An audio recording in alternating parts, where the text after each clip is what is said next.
95 അതിൻ്റെ കൂദാശ നിർവഹിച്ചതിന് ശേഷം അദ്ദേഹം വിശുദ്ധ നാട് സന്ദർശിക്കാൻ പോകുന്നതായി ചരിത്രത്തിൽ രേഖപ്പെടുത്തിയിരിക്കുന്നത്. ഇന്ന് നിങ്ങളുടെ മുമ്പിൽ നിൽക്കുമ്പോൾ എനിക്കൊരു ഭാഗ്യമുണ്ട്. പരുമല തിരുമേനിയുടെ കരം കൊണ്ട് കൂദാശ ചെയ്യപ്പെട്ട ആലയത്തിൽ വെച്ച് പട്ടമേക്കാൻ ഭാഗ്യം സിദ്ധിച്ച ഒരാളാണ് ഞാൻ. പട്ടമൊക്കെ ഏറ്റതിന് ശേഷം ആ പള്ളി പൊളിച്ചിട്ട് ഇപ്പോഴത്തെ പുതിയ പള്ളി പണിക്കപ്പെട്ടിട്ടുള്ളൂ.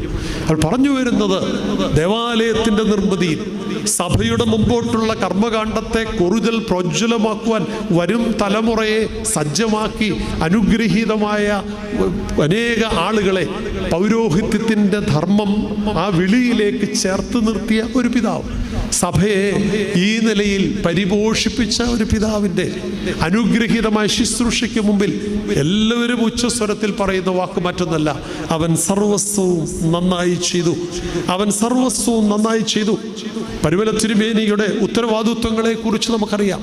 ഒരുപക്ഷെ ഇന്നത്തെ ആധുനിക